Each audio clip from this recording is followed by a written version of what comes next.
And we're live. Welcome back to Unverified. It's been a couple of weeks. David, Kyle spent some time in Vegas.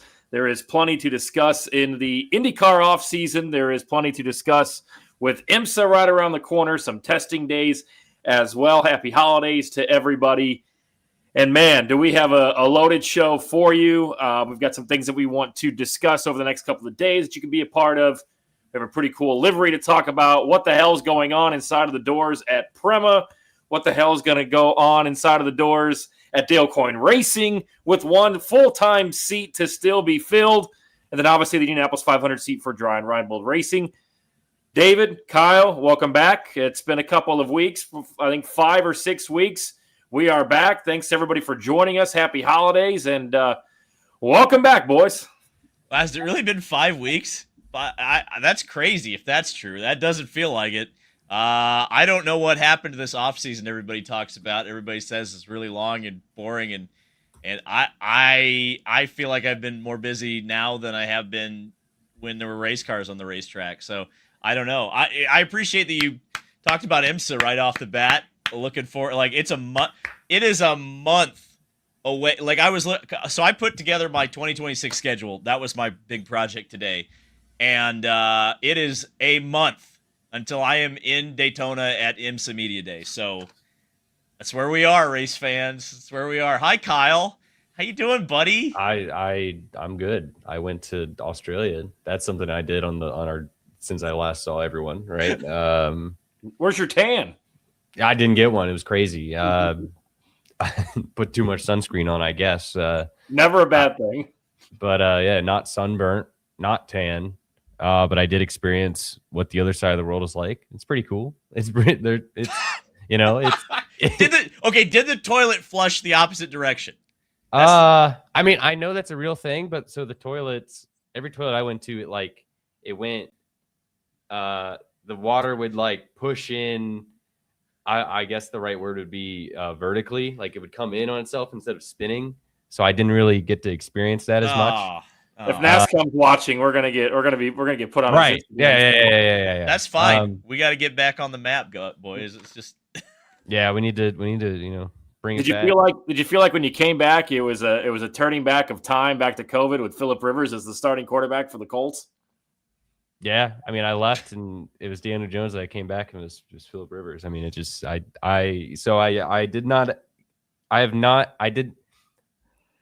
can't speak. I will not ever live December, I think it was 3rd, 2025, because the way I traveled, I completely skipped that day. Yeah. And then December 10th, 2025 was 40 hours for me. So really, I kind of did time travel to 2020. You know what I figured out? The same amount of time that we have been gone has been the exact point in history where the Colts season fell apart. So I think you know what, boys, we're back. Old Man Rivers got us a win down there in Seattle, up there in Seattle, and the defense sold him out. That was a disaster. But I'll tell you what, the Colts, we're not giving up yet. We're believing in blue. You know what? Old Man Rivers is going to take us to the promised land. He's going to get him a ring, and he's going to be the quarterback of the Colts. It's all David's fault. Years. I recall watching a game with David this year where he was watching and he said, "Listen, I think," this is exactly how he said it too, same voice. "Listen, this team's the best Colts team that I've seen since 2005." I'm not kidding. It's crazy. I know. Well, I think that was that the San Diego, or not San Diego, they're in LA now, but the San Diego Chargers. And I'm sitting there and they're beating up this team that everybody says is the best team in the league. And I'm sitting there going, I'm watching a Super Bowl team. I mean, granted, you boys know this, I'm delusional. So when I get excited about something, you see that little kernel of hope, you're just going, we're going to do it. We're going. This is going to happen. And then it just all spectacularly falls apart. And then all of a sudden, we've got a geriatric grandpa quarterback. And they paid 2 first-round picks for Sauce Gardner, and he's gone. And Anthony Richardson knocked his eyeball out, but now he's back, I guess. But he's still not starting because Old Man Rivers knows the playbook. I don't know. We need to make that a segment of the show, Delusional David, and we can discuss things that he feels are way out of control. Yeah, the schedule got harder, and Daniel Jones gets hurt, and here we are stuck in mediocrity between 7 and 9 wins every year, picking 18th overall in the draft. All right, before we get started and really dive into this IndyCar offseason, a couple big days coming up. Kyle, we've got the Save the Freedom. This is a really cool race event, a couple different nights. A lot of names in media and racing that are going to be attempting to qualify for this event, and a great cause as well. Our friend Allison Winter, who's gone through some surgery, she was in good spirits this afternoon. She's usually here tuning in every Tuesday night. We're here on a Monday night because there's some racing going on over the next couple of nights that you guys will be a part of. So, Kyle, what do we expect in the Freedom 100? How can people watch and participate as well? Yeah, so this is our 6th edition of the Save the Freedom 100. Basically, it was a bunch of guys who decided that we were unhappy that the Freedom 100 is gone, so we started up this race. And this is the first year that we're going to have the favorite debates. Yeah. This is the first year that we get the Indy Lights car for real in iRacing. So there's a little bit more like hype, I guess, around the event because it looks legit because we're usually using the PM18s. Yeah, you can watch Tuesday night or Wednesday night on my YouTube channel. So tomorrow night is going to be the kind of like the Earn the Freedom 50 because we've had so many entries that we've passed the amount that iRacing will allow. So the winner tomorrow, we're kind of doing it Chili Bowl style, where the winner tomorrow is going to be able to lock himself into the Wednesday main event because it's just fun. Which night does the Hardy wreck the field and land on the Speedway gas station and Speedway across from the Speedway? I think he made the top whatever to race on Wednesday. So I mean that's probably on Wednesday, right? So yeah, we got some fun iRacing events, and over the last couple of years we've been doing a little charity donation because we don't just want to be a bunch of stick in the muds out here being all pessimistic about Roger taking our race away. We want to do something good with it, right? So the last couple of years, we've done donations to the Riley Children's Foundation. And this year, because of what our friend Allison's going through over the last couple of months, we wanted to then kind of shift the donations to her to try to, help out because, every Tuesday, she's in our chat. We've met her at a couple of races this year. Just want to give back to the people in the IndyCar paddock and the community, to the people that really make the community what it is, right? So yeah, really thinking about her and hoping that she's doing well. I think she just got out of surgery over the yesterday, so thinking about her. She is a huge Pato Award fan. We've all met her at different races throughout the season and have spent some time with her. She found out that she had ovarian cancer. She will undergo a major high-risk surgery.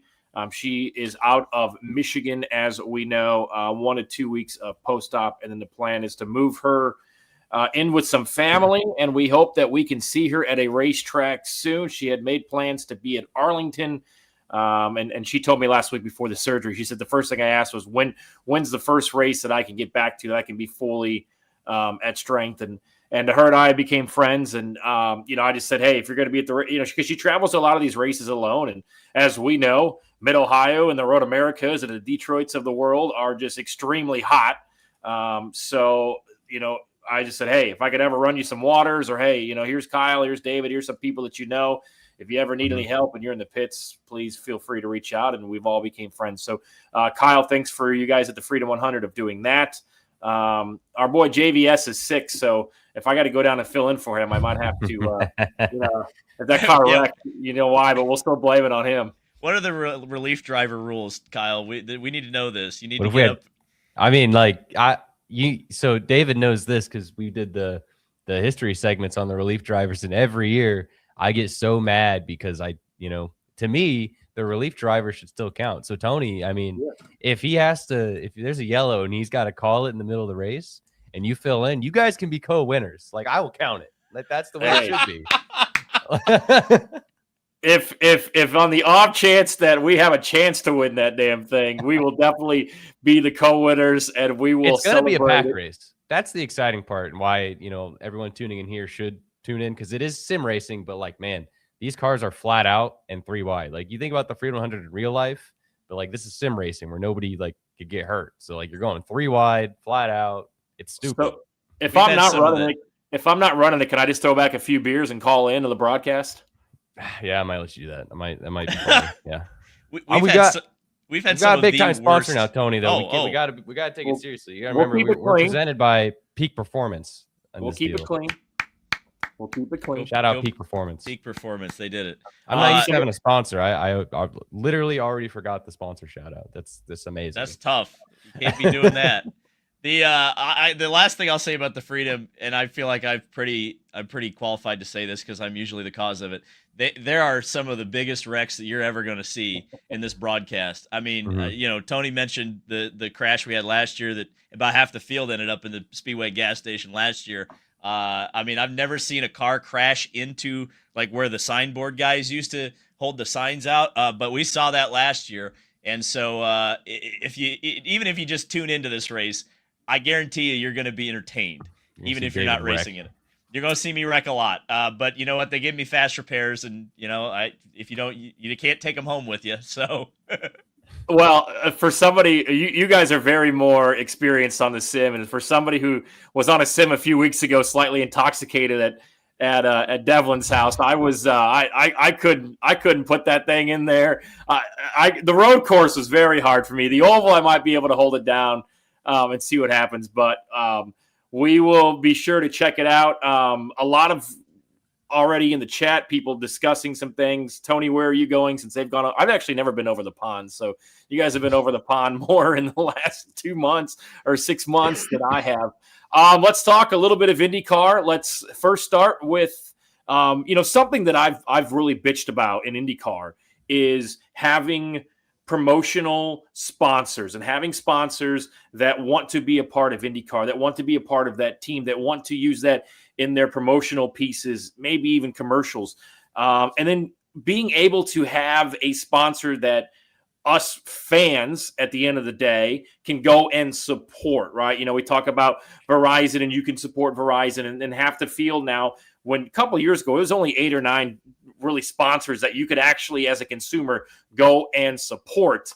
But Chip Ganassi Racing announced a really cool livery with the number 8 car around Sunoco. Sunoco is the sponsorship around Kyffin Simpson. We saw some really cool videos done by Chip Ganassi Racing. I know, David, you were up at the shop and got to talk with Kyffin, so people can check that out on your YouTube channel. But good-looking livery, a great unveil, and I think most importantly, it is a sponsor that consumers can support and that consumers know. Everybody knows what Sunoco is. I mean, we all live in Speedway. There's one right around the corner here that we can go support. I think that's huge for the sport, and I hope that continues to be a trend. Yeah, it's really neat. I mean, kind of as you mentioned, Tony, I got to kind of get a little bit of the behind the scenes on that, and super cool for Ganassi, super cool for Kyffin Simpson. And Kyffin was quick to point out that he had the best livery of last year, which I don't know if it was the best livery, but it was definitely one of the more eye-popping ones, right? The Journey Rewards car.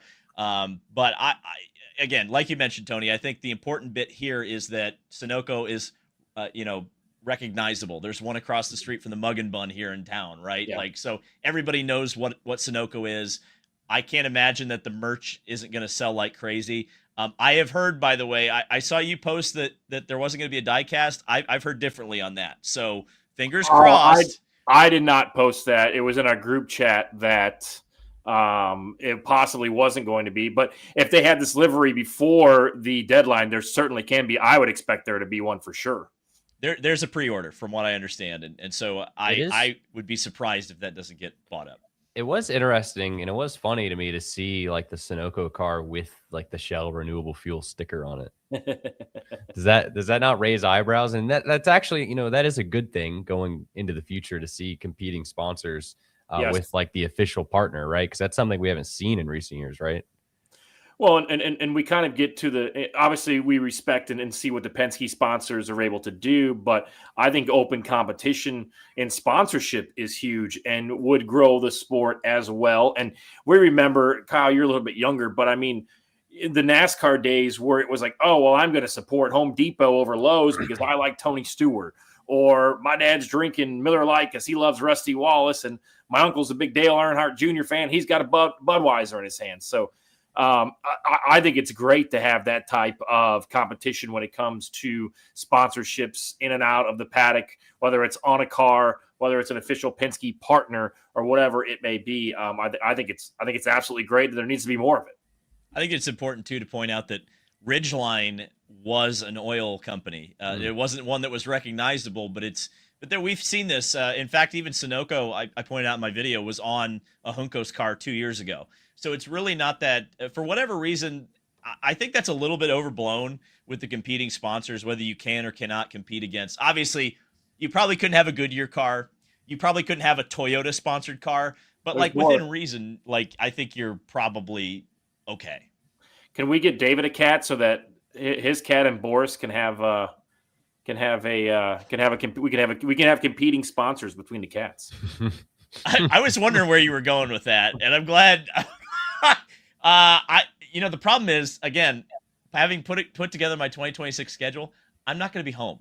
So unless the cat's going to travel with me, that could be fun. It could be fun. You know what? That maybe that'll be my brand this year.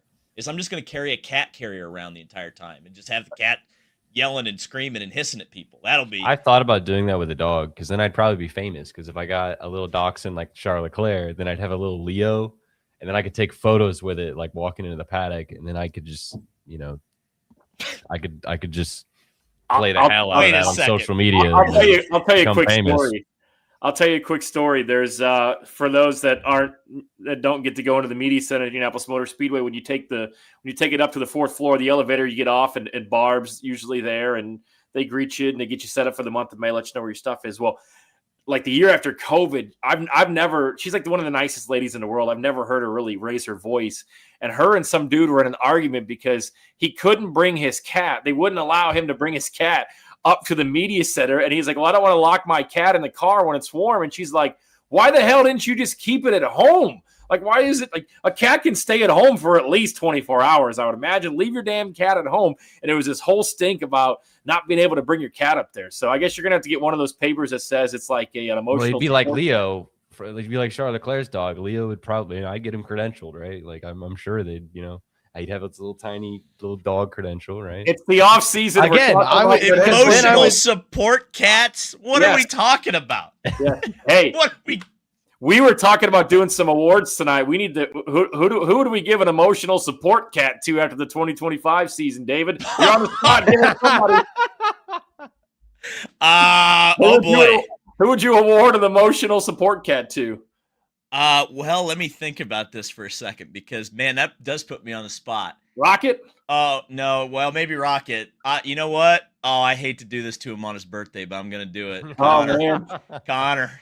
Hey, Connor, we're going to go get you a cat. We're going to get you a little sweet kitten. You need it, buddy. All right, okay.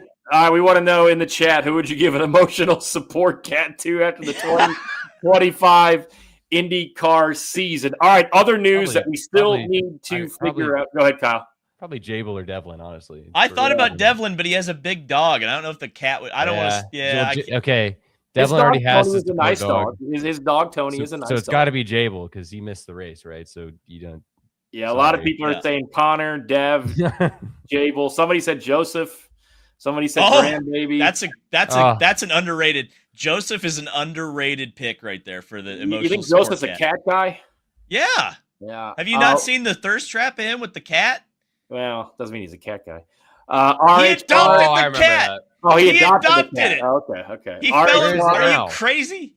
Ryan Hunter-Ray after the 500. Marcus Ericsson. Yeah, we're gonna get a bunch of different. Marcus is a great one too. Yeah, Marcus is fine. I think he's gonna be okay. He's doing all right, race fans. We don't need to worry about old Marcus Ericsson. All right, what we do need to worry about is where the hell and when the hell are we going to find out who is in the final Dale Coyne entry for the 2025 season? Obviously, Connor Daly's name has came up. Obviously, Roman Grosjean's name has come up. David has that look on his face like he kind of already knows what's going to happen with that car. So I will let you take it away, David. We've heard a lot of rumors, a lot of speculation, which we love on this show. Trust us. But where do we stand with the final entry on the full-time basis inside of the garages of Dale Coyne Racing? I was just sitting here rubbing my hands together, and I forgot to wear my Yuki shirt. I'll have to do that the next episode. But no, it's not Yuki, unfortunately. Yuki's in. It was discussed. It was discussed. I didn't say it wasn't discussed. I said it just says not Yuki. And unfortunately he's in Helmut Marko's basement, and Helmut has been fired. Helmut's so retired. I know, that's what I'm saying. Now the key's been locked away and Yuki's just stuck. Maybe we should go get Yuki an emotional support cat. But I don't know. I mean, it's tough because I think the other name that you didn't mention is Linus Lundqvist, which has been floated out there. He just doesn't have money. None of these people really have money. And the only one who really kind of makes sense as of right now is Romain Grosjean. And that's only because Todd Alt, who is the money behind, and he announced that he was going to sponsor 2 cars in Nashville. Of course, Dale also announced that he was going to have the seats announced by October, and that didn't happen. And then it was, well, we're going to have it by Thanksgiving. And so then I got that little rabbit with the watch out and was just started pointing at it. And we're still sitting here waiting. But, the rumor has always been that Todd has always wanted to work with Romain Grosjean.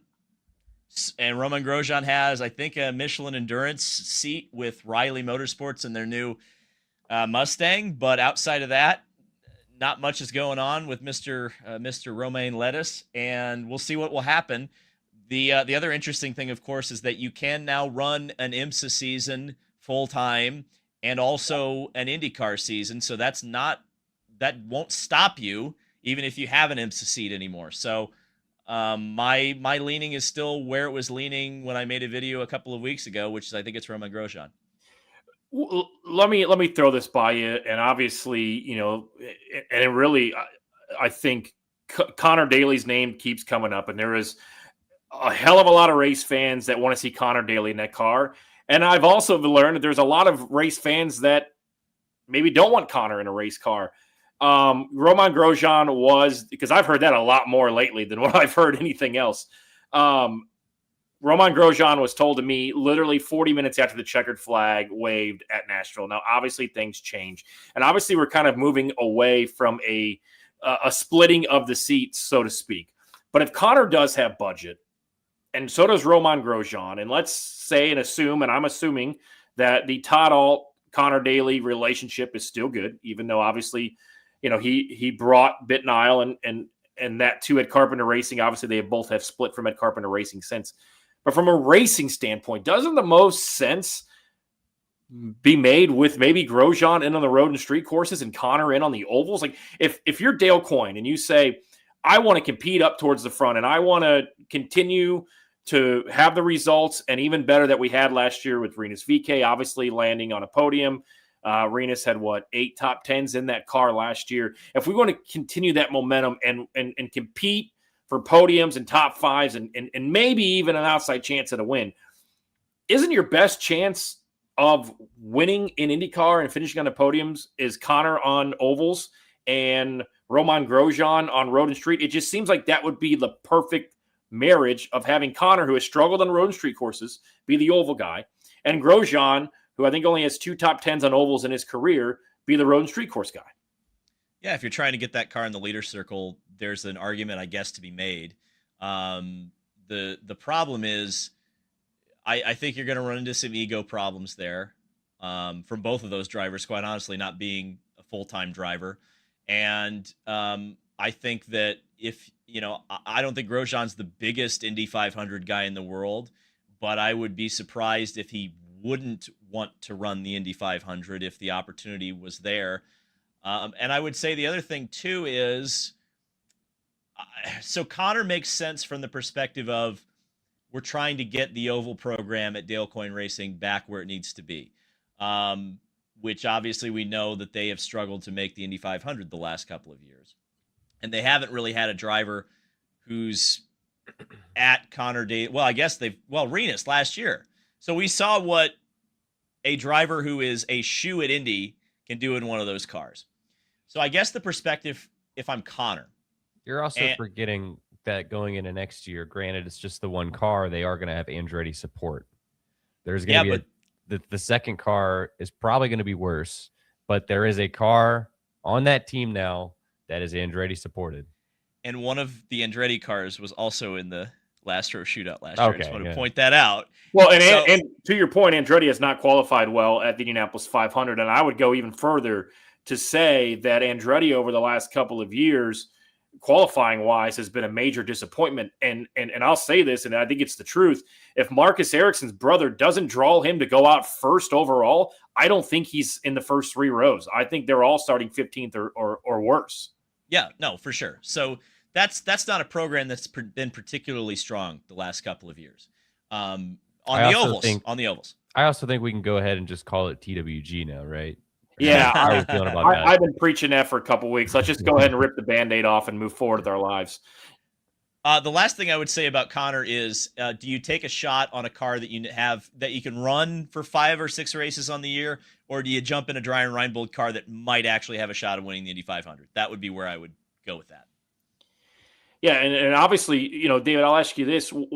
What is the deadline, right? Because we get to a point when you're Connor Daly to where you probably have to tell Dreyer Reinbold if you're going to run that car or not.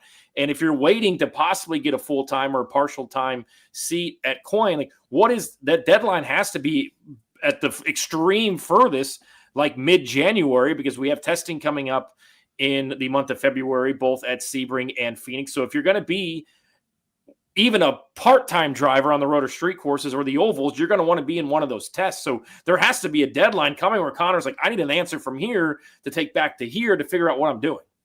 Yeah, 100%. I think that would be ultimately what you would need. Because also Dreyer doesn't, I don't think there's a line out the door to drive the Dreyer car right now.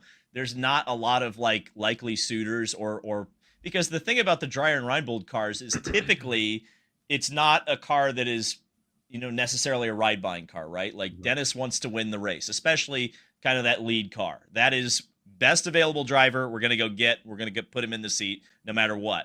And so Connor, I would say, of the available drivers left who are truly available, I mean, we could talk for days about whether or not Colton Hurd is available or not to drive anything other than an Andretti car or a TWG car. But of the available drivers in the pool, I think Connor's probably number 1 at the Speedway. So I think he's got a little bit of negotiating room if it just comes down to the Indy 500. I guess I'll throw something else out there. We'll go really wild and crazy here. If you're Connor and you wanted the best possible deal, why not take the Dreyer car at the Indy 500, let Grosjean drive the Coyne car, but you take the rest of the ovals for Coyne? Yeah, but then the question would be, too, would you want Grosjean to be on that Phoenix oval? Because everybody talks about wanting to have an oval before you get to the Indianapolis Motor Speedway. And yes, you have 2 test days, you have plenty of time. But for Grosjean, who was out last season, my question would be, would Grosjean want to have that oval heading into the Indianapolis 500?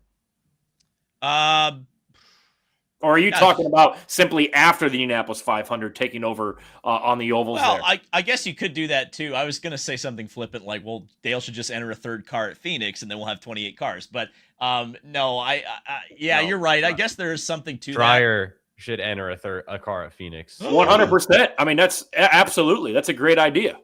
You know what? I think everybody we should have 33 cars at Phoenix. I'm so excited for Phoenix, by the way. I'm just going to take us completely off the rails. I was sitting there and I'm just sitting looking at the Phoenix test and I'm looking at Phoenix. Yeah, it's going to suck because it's going to be we're going to be the redheaded stepchild. We're going to be up on Rattlesnake Hill. We're going to have to walk all the way down into the paddock. But you know what? I don't care. I'm going to be sitting there and I'm going to be acting like it's 1993. I think I'm going to look like, what's that? Oh God. The guy who drives the Ferrari in that 80s show. The detective guy, what's his name? Chip. Are you talking about Miami Vice? What do you? No, not Miami Vice. The other show, Magnum PI. I'm gonna be walking around there like Magnum PI, and I'm gonna be like, "Yeah, we're in 1993, right?" And Tom Selleck. That's right, Tom Selleck. So there you go. Are we gonna go sit up on the hill, they call it cactus, and watch the race? I don't know about that. I'm a little bit scared about the rattlesnakes. I won't get bit. But I do think we need to bring this up because I've thought about it a couple of times. I'm seeing people bringing it up that what is Devlin going to do? Is he going to buy somebody's seat? Because what's going on here? Why? I cannot believe, by the way, I guess I can believe it, but the fact that I guess the performance clause was true. Okay, Ray Hall got him out of there, but the fact that we've heard nothing about what he's doing is a big red flag to me. And the fact that Coyne hasn't announced everything or anything yet also makes me kind of scratch my head and go, is Devlin going to take the 19 car? Because why is everything held up right now? Reminder in the Racer article, Dale Coyne did state that he thought that December 15th was when it needed to be announced by. You've got to be kidding me. Which article is that? I'm rabbiting him right now. It's the last one. It's the Thanksgiving, the new Halloween, where that was the article where he targeted Thanksgiving. You got to be kidding. And then the quote literally is, I would say December 15 is the latest, definitely before Santa. And he even stated that if it didn't happen at Thanksgiving, it'd be the middle of December sucks, and then it's the middle of January. Dale, what are you doing? Tuesdays is when things always come out. So to say, like, to your point, David, I think this is also, I think, could also be out of Dale's hands, because Dale's not a guy that, obviously, we've been talking about, he needs money. He's not a guy that can just say, all right, you're hired to drive my car for at least this seat. The first one was probably a little bit more self-explanatory. So I think that actually makes a lot of sense with the Devlin scenario. A couple things that to discuss. One, Philip Merriweather has a great point. David, start growing your mustache out now for Phoenix. Two, somebody needs to take a screenshot of David and put a Tom Selleck type mustache on him. Please That's right. that over to us. That would be, there you go. Right there it is. All right. So Jacob Abel, we know, has a lot of money and wants to return to bare minimum the Indianapolis 500. Devlin DeFrancesco has money and wants to return full-time, if not bare minimum, for the Indianapolis 500. I do know this. What was discussed in Ray Hall to move Devlin out of that car, there was a lot of moving pieces. Hey, what can we do? Where can we move to? And Devlin wants to be in the Indianapolis 500 in Devlin's camp, with Dogecoin wants to be in the Indianapolis 500. How do you get to the Indianapolis 500? Well, as you mentioned, Ryan Reinbold isn't in a place where they need to take money to have a car, to have that lead car. Devlin DeFrancesco has not been god-awful at the 500. He's shown speed. He's been okay. But with that being said, you're probably not going to end up at Ryan Reinbold if you're Devlin DeFrancesco. I have not heard a peep, unless you have, David, of anything connected with Dale Coyne and Devlin. I don't think that is going to happen. And I'm going to believe the Grosjean thing when I see it, because I was under the impression that Grosjean and Andretti still didn't like each other. So are we going to have one partnership with Andretti on one car and the other one after they sued each other when they moved on? That's another point for another time. I don't see Devlin landing at either of those spots. Prema, from what I have heard, has hired a couple new engineers. They are going to be back on the grid. They are on the entry list for both the Sebring test in the month of February and the oval test in Phoenix. It may not be named Prema. You might see a different type of name, but Colin Milot, Robert Schwartzman, from everything that I have been told, they will be back on the grid. Prema is currently hiring some more people. They had some layoffs at the end of the year, which is very typical for a lot of teams. I don't see where Devlin ends up at Prema. Is there another team out there that could possibly say, hey, yeah, we can throw out a third car, but you got to get the engine and you got to have the money to do it. And that just, the closer and closer we get to the first of the year and into January, the least likely I see that happening. So unless a team says, hey, it's fully funded and you got to pay the crash damage if it happens, it's going to be very difficult. And as you always talk about, David, if you're going to be on the entry list for the Indianapolis 500, you want to be in a Chevy. You do want to hang on. Okay, so Philip Rivers for the 19. He might. You know what? Unk's going to come out. So the other point I want to make is, can you get DD's comment up here, because this was exactly what I was about to say. Who has a previous relationship with Andretti? And if Colton Hurd is not ready to go, Devlin to the 98 makes a ton of sense. That would check every box that Devlin's camp is looking to accomplish. That's a pretty stout. Well, it wouldn't be a stout car, but I think it's. I hate to say this flippantly, but It's marginally better than the Ray Hall car he was in last year. So, it would be that's interesting. That is an interesting thought, is Devlin in the 98. That one I could see. That would make a lot of sense, especially with the kind of scenario that you've kind of laid out here. So if Colton can't do it for one reason or another, that would make some sense. Yeah, we've had grandpas in the 500. Mario, I believe, Al, Unzer, probably a few others as well. Benhausen's, I think. Gary probably was. So what is going on with Jacob Abel, and what have we heard? Obviously, he was running overseas over the weekend. And I think if you ask Jacob, you want to show up in the month of May prepared. David, is there a possibility that Jacob Abel has the resources behind him to maybe even run his own car with his own team? Obviously, you could get the crew. You could bring your Indy Next crew over. It seems like there is plenty of budget there. Could you get a chassis? Could you get maybe a Chevy engine, which put you in the race a few years ago with R.C. Enerson? What does that look like in the chances of Jacob Abel landing a ride for the upcoming Indianapolis 500, the 110th running? They have the chassis, they have the crew, they obviously have the driver, they have the funding, right? The question would be the engine.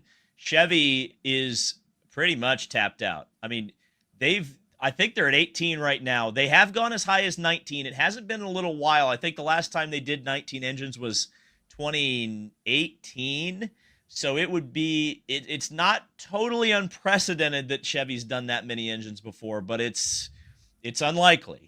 Let me stop you right there. What would it take? Is it simply a dollar sign? Is it simply a check for them to have another engine available? Does it have to do with, okay, is this something that we want to do because obviously if you're going to put an extra engine out there, you want that engine to make the show.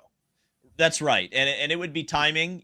Obviously it's budget, it's timing, because you have to hire an engineer who's capable of running that engine. It's not like the old days where a team just goes and buys an engine off the shelf and they hire the chief mechanic and that's what he's responsible for. That's not how it works anymore. You have to go to Ilmore or HRC and figure that out early. To that point, yes, do you want a Chevy? Absolutely. I think to qualify for the Indy 500, especially when you're a team that might be borderline, I think that's the engine you want in the back of your car. If they can't expand, though, I think if the Indy 500 entry list is exactly the same as it was last year, we know factually, because there were a couple of different programs that fell through that were going to use it, that there is an extra Honda engine available if someone is willing or able to make that program happen. The other couple of programs, the one with Ganassi, I think, fell through because of funding. The one with Catherine Legg fell apart because of lack of a chassis. Everything from an Able Motorsports, if it did happen, standpoint would be there to put that program together. So theoretically, if you got with one of the manufacturers now and put that program together, I don't see any reason why it couldn't happen. The only reason I would see it couldn't happen would be if there is a more attractive program out there that the manufacturer might be waiting for. That was a big thing last year with that Honda engine, by the way, is there was kind of a tier system going on, and you had a really attractive program, a slightly less attractive program, and then everybody else that was trying to get that engine. And that attractive program was so kind of late in whether or not it was going to happen. When that finally fell apart, everybody else was kind of screwed. So we'll see if something like that happens this year. I haven't heard really anything about any Indy 500 only entries this year, which is kind of surprising. That's usually not how it is. So either there's something huge cooking behind the scenes that none of us know about, or it's going to look a lot like it did last year. But again, if you're Able Motorsports and it does look like it did last year, you have potentially a shot to put a program together if you want to. Let me ask you this, too, to that point. Let's go back to thermal. We know that Prema burned down a chassis. I think bought one or maybe even two more. So it seems to me, unless they have sold them, which I haven't told that they've sold them, that Prema would have an extra chassis or two. Let's say that they have a backup for each the 90 and the 83. Is that something that you would expect maybe to be leased out, as far as, hey, this chassis is just sitting up here in the shop. If you want to lease it out for the 500, come get it. Yeah, for sure. But that's going to come at a cost. Yeah. Because especially Prema last year, and part of the reason they didn't lease any of their chassis to anybody is that they weren't sure they were going to make. Now, no one could have possibly predicted that they were going to be on the pole, but they didn't want to put themselves potentially in jeopardy by helping out a competitor, knock them out of the field. Is that going to be a different situation next year where they go, well, we're good. We can help anybody out we want. Maybe. I don't know. But that's going to be the thing, is if anybody is. Especially for a team that seems to need some money. Yes. Yeah, for sure. Well, I guess, yeah, sure. If Prema is looking for money and the price is right, sure. Why not? Lease them all out.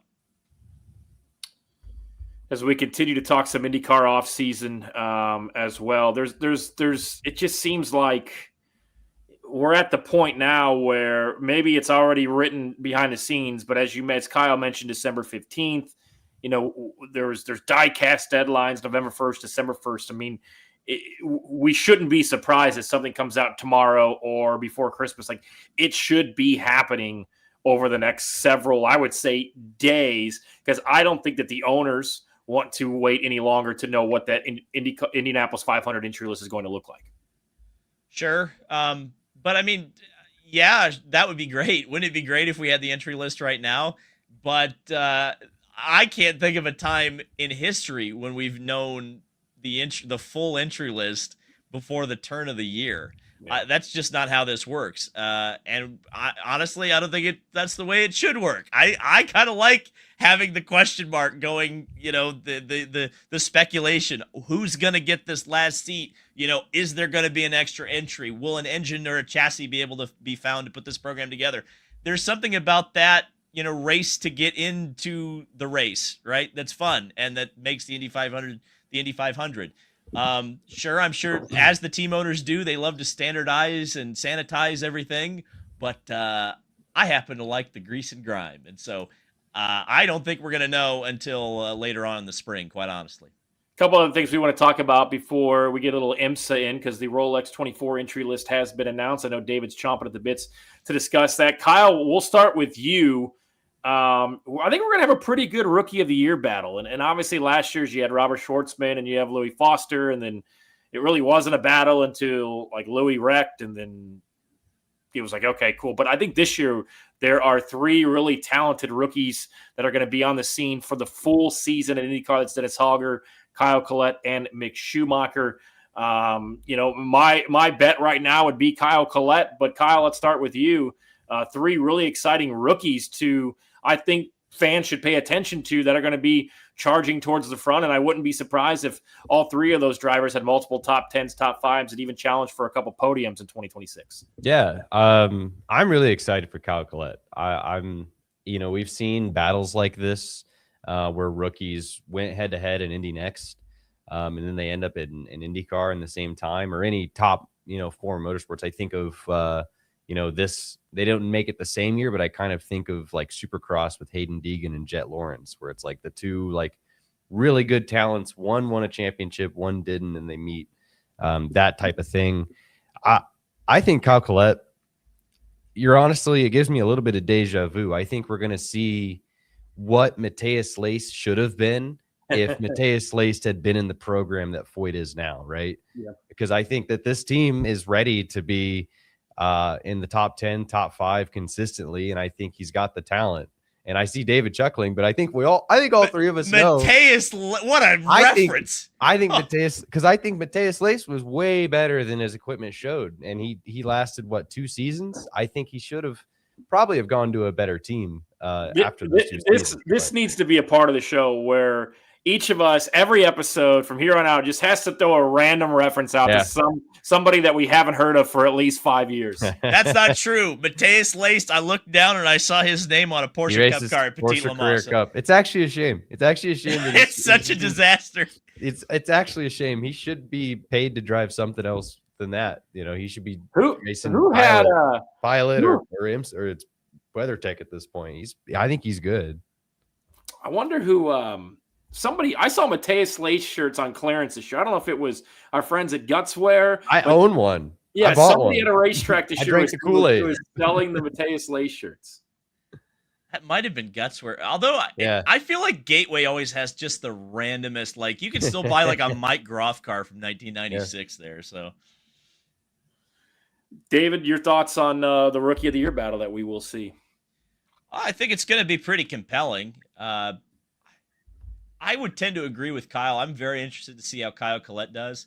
I kind of have a suspicion that Dennis Hauger is going to do the Kyle Kirkwood strat of just crash everything the entire year, and then TWG is going to take him under their wing and be like, "Come here, come win the Long Beach Grand Prix. You're okay now. You're safe." Mick Schumacher, I think, is he's going to be very he's going to get a lot of attention. I don't know if it's going to be consistent pace though, but I guess it doesn't matter. He's going to get a lot of headlines. So I think it's really probably between Collette and Hauger if we're being honest about it. But who knows? Could be surprised. Yeah, I'm excited to see what Mick Schumacher can obviously do on road and street courses. And obviously we know that the strength of Ray Hall, Letterman, Lanigan Racing has been the Portlands and the IMS road courses. And I guess you could say Toronto, even though it's going to be a different look of a racetrack in 2026. I'm curious to see how he does on ovals.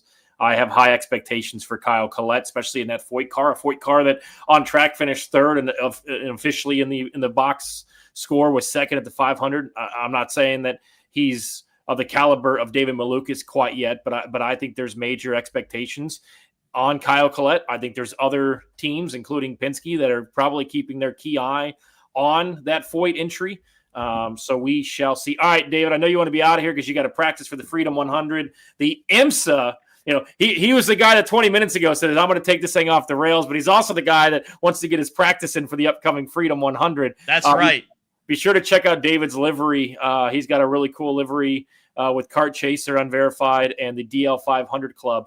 A lot of IndyCar drivers on the upcoming Rolex 24 entry list that we saw. What stood out for you? What excites you? And as you mentioned, man, we're a couple weeks away from you being down in what I'm sure will be a very cold Daytona. Yeah, it's never warm in Daytona. I'll tell you, this is the thing about Daytona. If you've never been, I had to explain this to someone who's going for the first time this year. I'm like, you don't understand. Bundle up. I don't care what climate you come from. It's cold. It is. It's actually one of the most fascinating. Yes, there it is. Holy smokes! Yeah, hey, race fans. I look like Mario. Holy God, that's excellent. That's terrifying. Can Gutsworth put that on the back of his shirt? I don't know. I think we'd sell about 3 T-shirts. I know who would buy them, but there's about three sales I see there. The what was it? Oh, Daytona. Daytona, it's cold. Oh my God, it's cold. But I'll tell you what. Entry list is a capacity grid. That's not a surprise. It's a little bit down in GTP this year. We didn't lose any quality, thankfully. There's no big programs going away. In fact, you could what? He's gonna do Proton like that, man. Oh. Well, I'm sorry. Well, Proton was probably coming back. Either that or they're getting ready to learn Asian Le Mans Series, buddy. Which, by the way, we're gonna take it off. We're about to have the Asian Le Mans Series is about to become my main jam. We got the wingless Peugeot 908. We got the Van Wall. Got the Van Wall. Glickenhaus thinking about coming back. Isada Fraschini thinking about coming back. We're going to have the 963s from Proton there. I keep hearing that there's some Japanese guy trying to buy a 499p to run that series. That's going to be cinema if that all comes to pass. But anyway, the GTP field's down a little bit, which is always disappointing. To me, I think the top class, and sports car fans will always disagree with me on this one, but the top class is kind of what defines the race, and it's a little bit disappointing to see it go down. BMW's program's taking a step up because they've got WRT running the program this year. Ray Hall, Letterman, Lanigan's actually sticking around. They've moved down, quote unquote, to GTD Pro with a McLaren, which is a pretty interesting partnership. In fact, I think the strongest of the 4 classes is GTD Pro. I think that's just going to be a barn burner. We saw last year the Paul Miller BMW and the Corvettes going at it all race long, and I wouldn't be surprised to see stuff like that too. I'm sure Rexy's going to get bullied as he always does. It'll be a fun. I think GTD Pro is the class that I'm looking forward to the most. I think that's going to be where the real race is. But obviously the race for overall is going to be the thing that everybody talks about at the end of the day. And there's only one car that goes into the museum, race fans, and GT fans don't like to hear me say that, but there's one car that goes to the museum, and it ain't the one from GTD Pro. Kyle, What do you is there anything that stands out to you about the Rolex? Said that, I was like, damn, David saying that GTD Pro is what he's looking forward to the most. I am though. It's true. It's going to be the best race. Who is this guy? We need an IndyCar off-season 3-race series overseas. Hell, Kyle could have saw a race over there last week. I could have. Also, the weather was perfect. Yeah, that is a good point. If we had been at Surfers in December, can confirm the weather is perfect and we would all love it. To David's point on Asian Le Mans series, I also want to point out. Never thought I'd hear that. Yeah, baby. That David is also like, he says that it would be his favorite thing in the world, but then it would all come together. The series would be great by itself, but then he would watch it and nothing's ever perfect for him. So he would sit there and he'd be like, man, if only these cars were also at Le Mans. We have all these teams and drivers. I do agree with that. Imagine if we just took this GTP class and then added it over here, and which I would agree with him. He's right.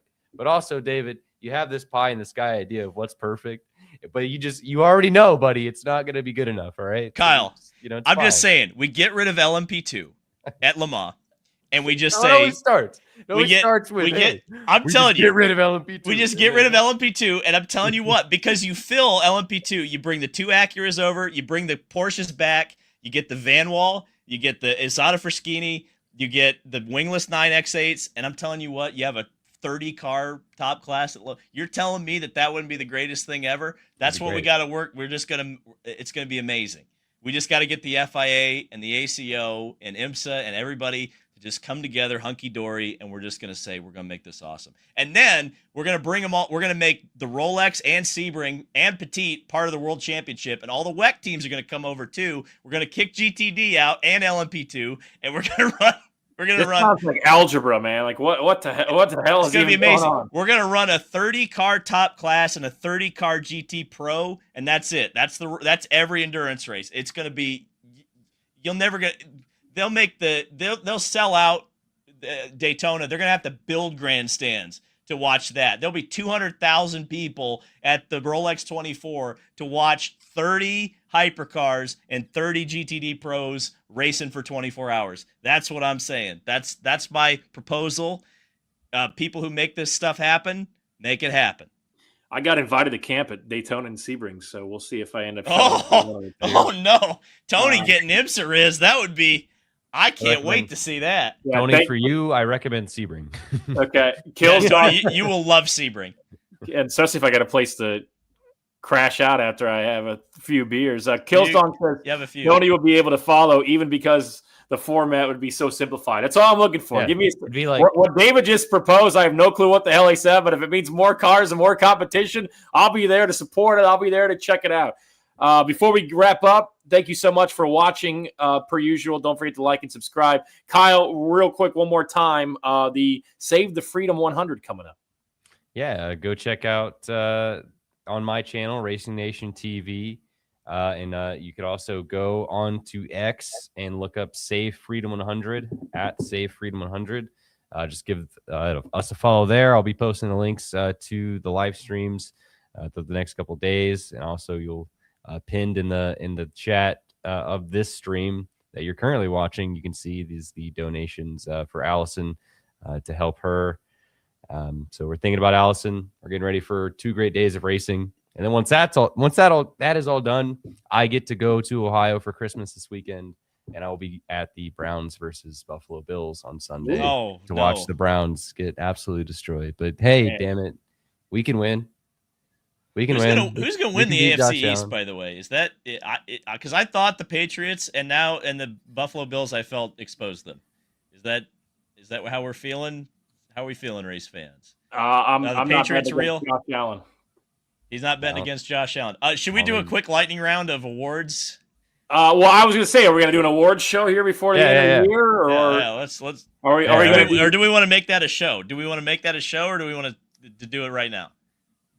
I think we should do a whole show dedicated to award. Well, I guess it's really only a segment. It's hard to do a full. No, we can do a full show. We can waffle about that. I guarantee. Are we going to be back next Tuesday, Christmas week, to do an award show? I think we could do that. I don't see why. Kyle's going to be in Ohio. I'll be in Northern Indiana. David I'll probably be in New Jersey. New Jersey. So, New Jersey. oh yeah, it will be. Yeah. Give us something. Give us one or two awards that you would like for us to quickly give away as a tease for next year. There you go. There you go, race fan. No, that was a question to you. Oh, me? Yes.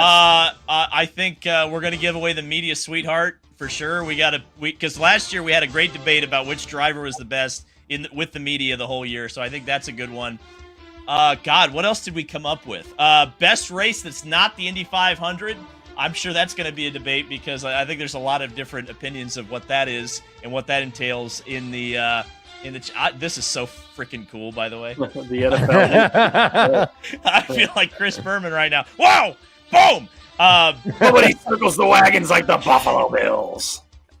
That Josh Allen. He's just running down the field. A 95-yard touchdown against the hapless Cleveland Browns. They should have stayed away. They shouldn't have come back 25 years ago to the day Cleveland loses 5-27 against Buffalo. Here you go, David. Somebody in the chat wants to know. Here's a category: most pretentious. So I don't know if they're asking.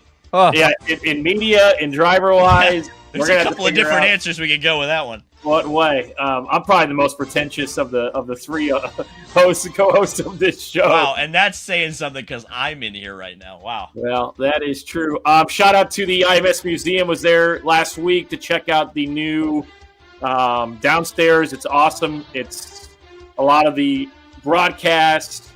Now Stay Tuned is what it's called at the Indianapolis Motor Speedway. So it's really cool, interactive. And David got to reenact the finish to the 2023 Indianapolis 500? No, it was 06. You did 06. I did 2023. And that went viral on Twitter. Thanks a lot, Tony. Appreciate that, as always. It was only the fifth time you went through because I made you keep doing it. Well, that's true. Well, because I kept screwing it. To be fair, I was sick as a dog. I probably shouldn't have gone to the IMS Museum, but I had to see it because I love the IMS Museum. And I needed to see that exhibit. And I wanted to call the finish of the 06 500. So hook or by crook, I did it. And I just struggled at following instructions. But what else is new? Well, that's half your life, right?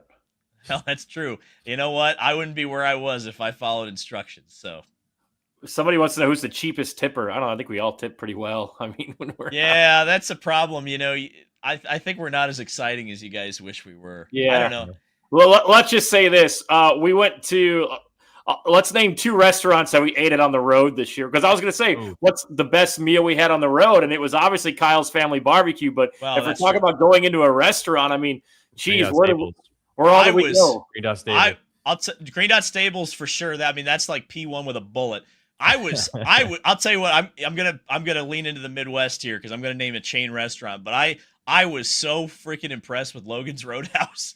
I have never been in one of those before, and I was like, that wasn't bad. That was actually really good. That was Nashville, right? That was Nashville. Yeah, that was kind of the peak of the weekend. Wow. Where else? That's not true.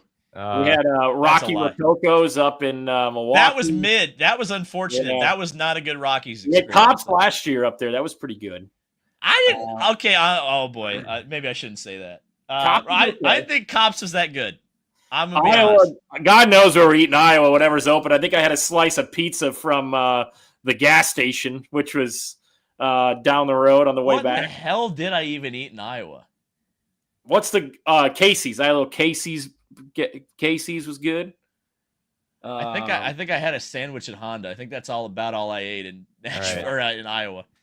This guy also wants to know the best long duration driver. Definitely David, but he doesn't listen to music on our road trips. It's crazy.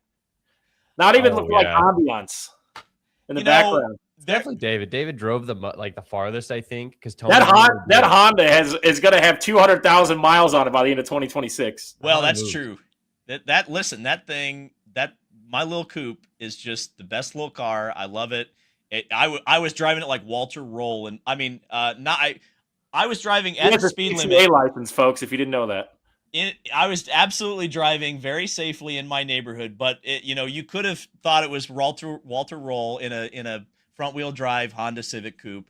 It looked real good. It looked real good. That old girl on her Firestone, I'm not beating any allegations here. I got the Honda Civic on Firestone tires. I am a huge fanboy. I'll admit it.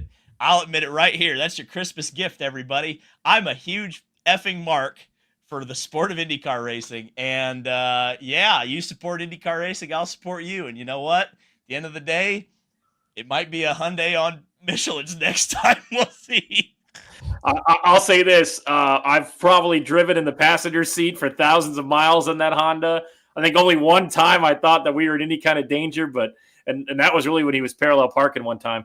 But we were first of all, we were in a Jeep. We weren't in the Honda. I could but you've parallel parked a few times in the Honda where I was like, well, okay, no, that's just parking in general. I don't stop well. I go. You know what? And that's all they teach you in SEC. They don't say, "Hey, David, here's how you stop the car." No, it's about freaking going. It's about monstering those curbs. It's about braking as late as possible, threshold braking, trail braking. You learn all that stuff in racing school.